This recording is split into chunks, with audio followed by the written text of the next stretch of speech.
Тақырып: сотқа дейінгі тергеп тексерудің басталуы. Ақпаратты есепке алу кітабы және сотқа дейінгі тергеудің бірыңғай тізілімі, өтініштер мен хабарламаларды тіркеу негіздері. Тақырыптың өзектілігі: сотқа дейінгі тергеп тексеру басталуы бұл қылмыстық құқық бұзушылық туралы арыздың, хабардың сотқа дейінгі тергеп тексерулердің бірыңғай тізілімінде тіркелуі не бірінші кезек күттірмейтін тергеу әрекеті сотқа дейінгі тергеп тексерудің басталуы болып табылады. Оқу мақсаты: тақырып бойынша тыңдаушыларға сотқа дейінгі тергеп тексеру басталуын түсінігін, міндеттерін, себептерін оны түсіндіру. Пәнаралық байланысы: құқықтық даярлық, процестік даярлық, қылмыстық құқық, криминалистика, адвокатура, прокурор қадағалау, криминология пәндерімен байланысты. Қарастырылатын сұрақтар: сотқа дейінгі тергеп тексерудің басталуының себептері, маңызы және міндеттері. Ақпаратты есепке алу кітабы және сотқа дейінгі тергеудің бірыңғай тізілімі, өтініштер мен хабарламаларды тіркеу негіздері.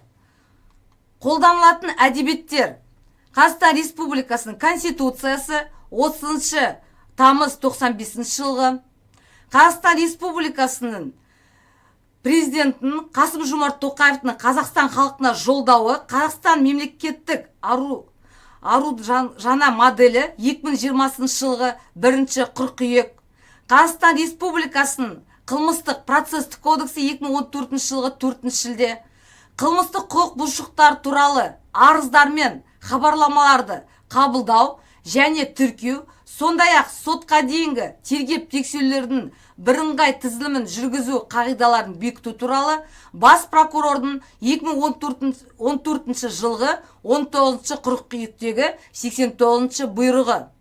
Тергеу әрекеттерінің барысы мен нәтижелерін тіркейтін ғылыми техникалық құралдарды қолдану қағидаларын бекіту туралы бас прокурордың 2014 жылғы 22 қыркүйектегі 91 бұйрығы және Нұрмашев Қазақстан Республикасының қылмыстық іс жүргізу құқығы оқу туралы 2008 жылғы Қазақстан Республикасының қылмыстық іс жүргізу құқығы ерекше бөлімі, сотқа дейінгі сатылар: Оқылық, Төлебекова, Капсалямов, Шынарбаев, Бекишев 2002 жылғы.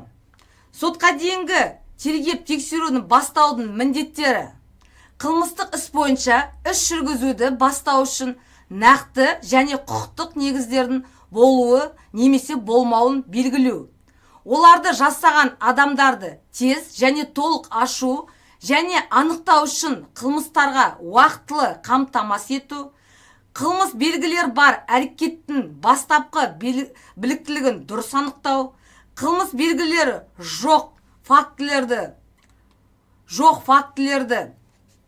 қылмыс белгілерді бар әрекеттің бастапқы біліктілігін дұрыс анықтау, қылмыстық іс бойынша іс жүргізуді жүзеге асыруға міндетті құзыретті органды белгілеу.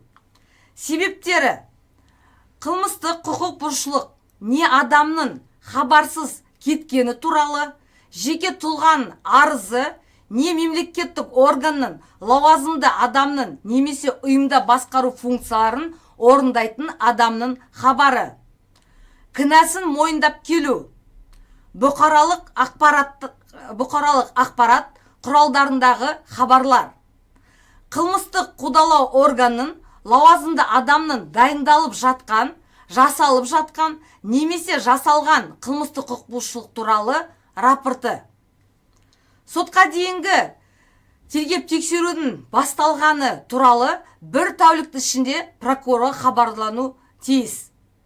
Сотқа дейінгі тергеп тексеру жүзеге асыруға себеп болған кезде анықтаушы, анықтау органы, тергеу бөлімінің бастығы, тергеуші, прокурор өз құзырет шегінде және Қазақстан Республикасының қылмыстық процестік кодексінде белгіленген тәртіппен өз қаулысымен қылмыстық істі өз өндірісіне алу. Қылмыстық құқық бұзушылық туралы және тұлғаның арыздары ауызша және жазбаша не электрондық құжат нысанда болу мүмкін. Мемлекеттік органның лауазымды адамның қоспағанда арыз иесі көрінеу жалған сөз жеткізген үшін қылмыстық жауаптылық туралы ескертіледі. Бұл туралы арызда не хаттамада белгі жасалып, ол арыз иесінің қолымен куәландырылады. Кінәсін мойындап келу, адам әлі күдікті деп танылмаған, не ол осы қылмыстық құқық бұзушылықты жасады деген күдікпен ұстап алынбаған кезде адамның қылмыстық қудалау органы өзі жасаған немесе дайындап жатқан қылмыстық құқық бұзушылық туралы жеке өзі ерікті түрде жазбаша немесе ауызша хабарлауы. Өз кінәсін мойындап келу, жаңа біздер айтып кеткенде, арыз жазған кезде біздер жалған не берген үшін, арыз берген үшін қылмыстық кодекс бойынша біздер ескертілеміз. Мына өз кінәсін мойындап келген кезде бұл мына жерде айырмашылығы бар, ол кезде ескертпейміз. Ескертеміз, егер ол қасында тағы басқа адам бірге қылмыс жасадық деп не берсе, мәлімет берсе, одан кейін тексерген кезде ертең расталмаса, жаңа қасында адам болмаған жағдайда, сол кезде ол адамды біз қылмыстық жауапқа тартамыз. Оған ескертеміз, егер қасында адам болып бірге қылмыс жасады деген кезде. Атап өзін біздер ескертпейміз. Келесі бізде бұқаралық ақпарат құралдарындағы хабар, газетте немесе журналда жарияланғанда, не радио, теледидар немесе телекоммуникациялық желілер арқылы тартылғанда, ол сотқа дейін тергеп тексеруін басталуы себеп болып танылады. Қылмыстық құқық бұзушылық туралы мәліметтерді анықтау мына жағдайларда: өзінің лауазымдық міндеттерін атқару кезінде анықтау органының қызметкері, тергеуші, прокурор қылмыстық құқық бұзушылықтың куәсі болған, не қылмыстық құқық бұзушылықтың ізін немесе салдарын ол жасалған бойда анықталғанда баянатпен жазылады.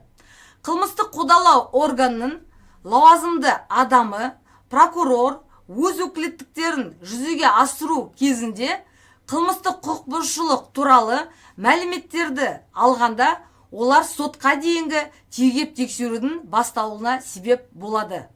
Енді бірінші сұрақ бойынша қорытындайтын болсақ, біз жаңа қарастырып кеттік, сотқа дейінгі тергеп тексерудің түсінігін және міндеттерін қарастырдық, себептерді айттық, 4 себеп бар дедік. Жаңағы арыз, хабарламалар, өз кінәсін мойындап келу, бұқаралық ақпараттар және баянаттар.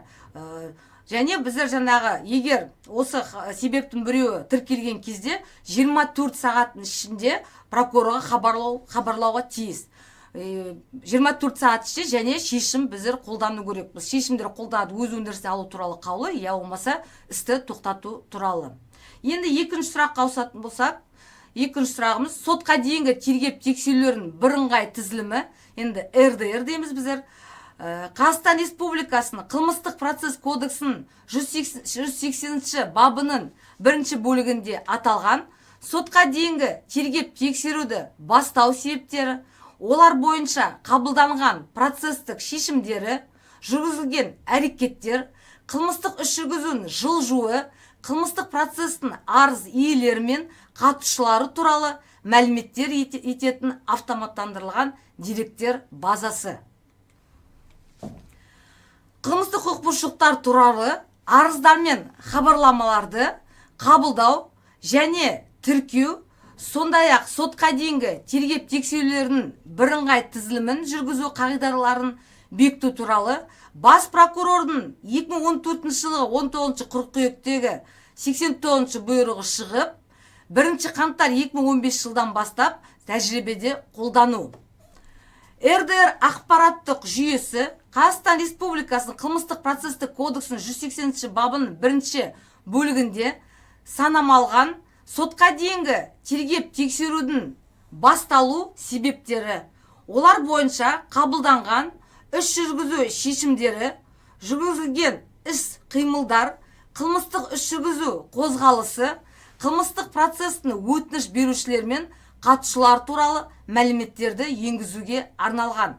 Сондай-ақ сотқа дейінгі тергеп тексеру сатысында электрондық форматта қылмыстық сот ісін жүргізу жүзеге асырылады және сотқа дейінгі тергеп тексеру.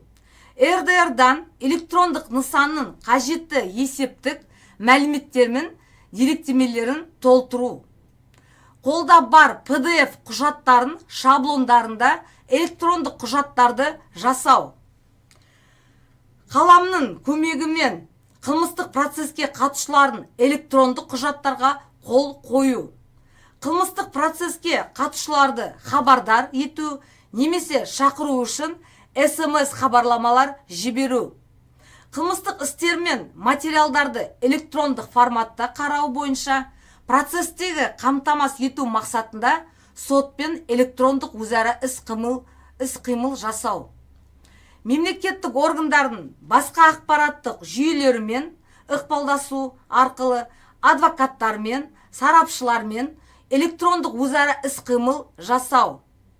Жария сектор порталы арқылы қылмыстық процеске қатысушылармен электрондық өзара іс-қимыл жасау. Міне біздер жаңа айтып кеткенде жоғарыда біздер жаңа екінші сұрақ бойынша қарап отырып, қалай тіркеледі дедік. Енді арыз хабарлама полиция бөліміне хабарланады. Жаңа телефон арқылы дейміз, еле жазбаша түрде келіп жазады.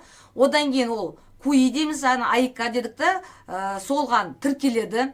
Егер қылмыстық құқық бұзушылықтың құрамы, оқиғасы болған кезде ол біздер жаңағы РДР-ға тіркейміз. РДР-ға тіркелгеннен кейін, жаңағы арыз болсын, хабарлама болсын, кезекші бөлім тергеу тобын жаңағы қылмыс болған жерге оқиға жіберіледі. Сол жерге жіберіп, тергеу тобы барып, ең бірінші жаңа тергеу әрекеті оқиға болған жерді қарап тексеру жүргізгеннен кейін 24 сағаттың ішінде тергеушілер шешім қабылдау керек. Шешім қабылданады өз өндірісіне алу туралы қаулы, я болмаса, егер құрамы оқиғасы болмаған жағдай, егер екі жақ келісім болған жағдайда істі тоқтату туралы қаулы шығарылады. Одан кейін жаңа 24 сағаттың ішінде біздер міндетті түрінде прокурорға хабарлауға тиіс. Осымен біздер дәрісті аяқтайтын болсақ, білесіңдер 2014 жылы 4 шілде бізде қылмыстық процесс кодекс шықты, 1 қаңтар 2015 жылы күшіне енді. Жаңа айтып кеткенде 89 бұйрық РДР бойынша айтылды жоғарыда. Біздер арыздар, хабарламалар КУИ-ға тіркеліп, одан кейін РДР-ға тіркеледі және 24 сағат ішінде шешім қабылдануға тиіс. Шешімнің біреуі ол или өз өндірісіне алу туралы қаулы және істі тоқтату туралы қаулылары шығаруға тиіс.